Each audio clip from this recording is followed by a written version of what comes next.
A primeira vez que eu ouvi a palavra burnout foi em agosto de 2017, no consultório da minha terapeuta, em uma das 3 sessões semanais que eu tava fazendo. A coisa tava tão feia que eu batia ponto lá toda segunda, quarta e sexta. Bom, depois de eu ter falado pra ela que eu tava passando noites sem dormir, ou porque eu tinha tido algum pesadelo com o trabalho e aí eu acordava do nada, ou porque eu realmente passei a noite trabalhando fazendo os tais dos business reports, ela virou pra mim e falou assim: Fernanda, eu quero que você busque hoje o significado da palavra burnout.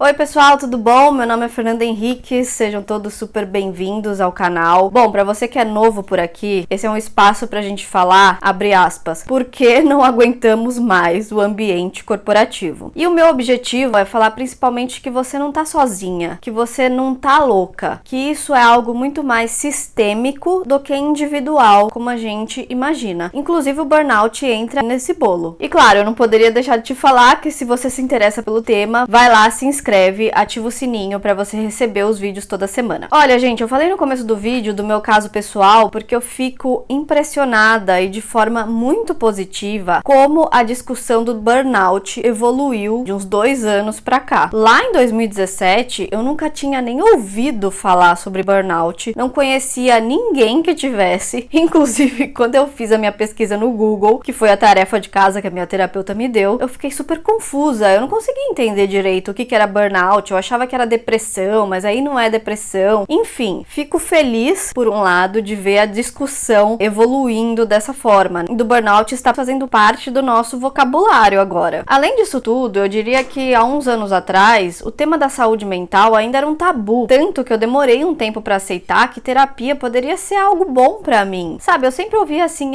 ir no psicólogo é coisa de quem é doido, ou sai para tomar uma cerveja com as suas amigas que as coisas resolvem. Você também já não passou por isso? Tem uma pesquisa da Time to Change no Reino Unido que mostrou que 30% dos britânicos não se sentiriam à vontade para falar sobre alguma questão relacionada à sua saúde mental. Isso é inclusive maior do que o tabu dos tabus, que é se assumir homossexual. 20% das pessoas ainda teriam essa dificuldade. E olha, gente, se eu tivesse que apostar, eu diria que no Brasil esse número é muito maior. E não é síndrome de vira-lata não, tá? É uma questão cultural, eu imagino. E, gente, se falar sobre saúde mental já é um tabu tão grande entre a nossa família, com os nossos amigos, que dirá no ambiente de trabalho. Parece que quando a gente entra na câmera do Zoom, ou quando a gente entra naquele escritório todo entapetado, a gente tem que vestir uma máscara de racionalidade e deixar de lado todos os nossos sentimentos. Tem uma pesquisa que eu vi nos Estados Unidos que disse que 70% dos americanos acham mais seguro não falar sobre saúde mental no trabalho do que falar. Se às vezes a gente não se sente nem confortável em dizer, olha, chefe, esse prazo que você tá me falando não faz o menor sentido, porque parece que se a gente faz isso, a gente não tá playing the game, sabe? Do you can do it, no pain, no gain. Que dirá chegar pro seu chefe e falar, olha, querido, estou com burnout, inclusive é por causa desse trabalho, tá? E eu consigo entender o porquê disso. Inclusive, eu já presenciei uma cena de uma pessoa que chegou no RH e falou, olha, minha assistente está com crises de ansiedade. E a resposta que ela teve do gerente de recursos humanos, que inclusive era psicólogo, era,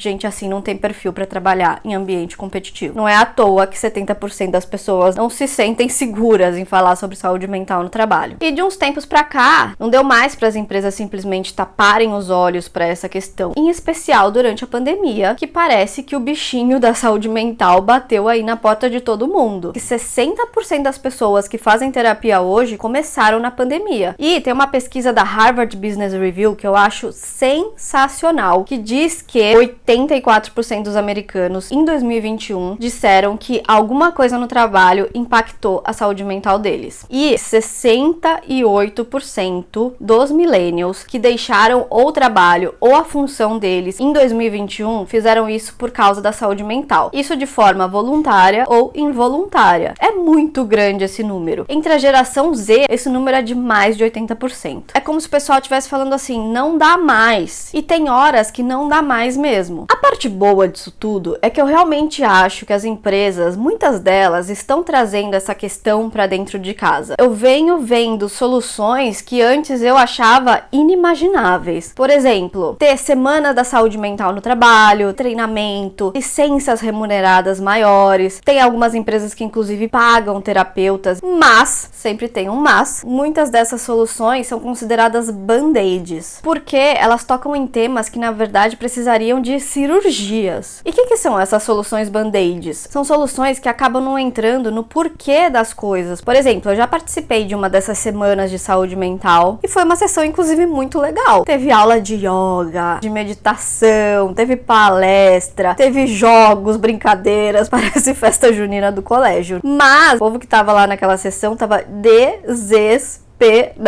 inclusive eu, porque era assim, no dia seguinte ou na semana seguinte ia ter aquelas big reuniões que tem que aprovar o budget e mostrar os resultados do ano, e aí a empresa foi lá e colocou um Mindfulness Week, sem contar os 459 e-mails que a gente sempre tem que responder, não é verdade? Enquanto tá lá na aula de meditação. A gente já falou até sobre isso aqui no canal, num vídeo que eu fiz sobre Mac Mindfulness. O problema não é meditar, a questão é que muitas vezes as mudanças que precisam ser feitas são mudanças estruturais e culturais dentro da empresa.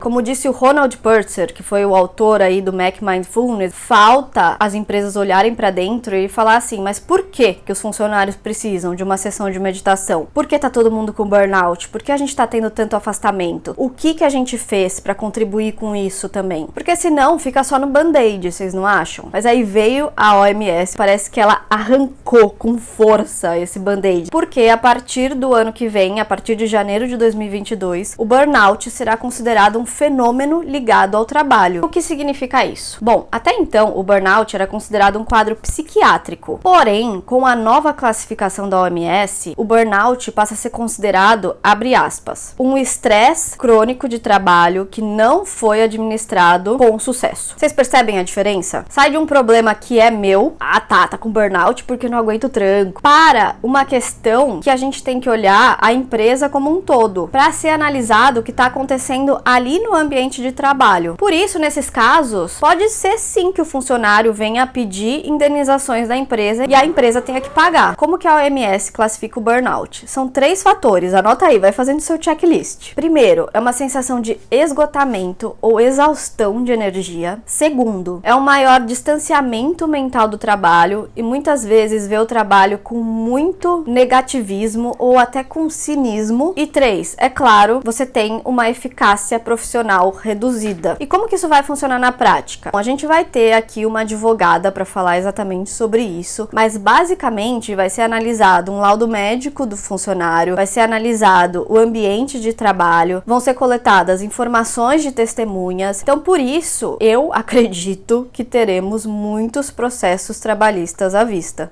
Mas isso é bom ou ruim? Não sei. Eu acho que a gente tem que acompanhar. Mas eu particularmente vejo pelo menos essa mudança com muitos bons olhos, por 3 motivos. O primeiro é que a gente traz o burnout para a mesa de discussão entre empresas e empregados, que antes a gente não falava muito, né? Então, deixa de ser um tabu para o que a gente tem que mudar aqui no nosso ambiente de trabalho para que a gente tenha um lugar onde os funcionários estejam mais saudáveis, com vontade de trabalhar e não com uma sensação de esgotamento. A segunda coisa, gente, de por que eu vejo isso com muitos bons olhos, é porque isso vai mexer onde mais dói em todo mundo, que é no bolso, né? No caso, no bolso das empresas. E aí, tudo que a gente tem visto, às vezes, de muito band-aid por aí, vai ter que virar cirurgia. E eu não tô falando pra mandar embora lá o instrutor de yoga, pelo amor de Deus. Mas as empresas vão ter que ver e rever algumas questões estruturais e culturais. Então vai ter que ser uma análise muito mais profunda do que superficial, como a gente tem visto hoje em dia. E a terceira coisa, eu quero falar com você que está aí me assistindo. Você não tem um certo orgulhinho de falar que você trabalha 15 horas por dia, ou que você tem que ficar ralando todo final de semana, que a sua vida é só trabalho, trabalho. Eu tenho também. E isso é muito característico da nossa geração, porque a gente aprendeu que a gente tem que estar trabalhando o tempo inteiro e toda hora. A gente aprendeu que sucesso é sucesso financeiro, é sucesso no trabalho. A gente acaba glamourizando quem é o workaholic. Então, por último, gente, eu acho que essa discussão do burnout estando aí na mesa, eu acho que vai ser legal porque a gente vai olhar pra dentro e falar, peraí, como que eu também tô contribuindo pra isso? Eu acho que vai ser uma autoanálise muito interessante. Vai fazer terapia. Se não faz terapia ainda, vai lá fazer pra você olhar tudo isso. Bom, gente, é isso. Como o burnout vai ser um tema aí que vai ser muito discutido, eu quero trazer mais vídeos sobre isso no canal. Então vai ter um vídeo com a advogada falando sobre como essas mudanças vão impactar aí o nosso dia a dia. Eu quero ter vídeos sobre o que é burnout, como que a gente pode lidar com isso. Mas eu quero em especial ouvir de você. O que você quer ouvir sobre esse tema? Coloca aí nos comentários. Eu vou adorar saber a opinião de vocês. Tá bom? Então é isso, não esquece de se inscrever no canal e até o próximo vídeo. Beijão, tchau, tchau!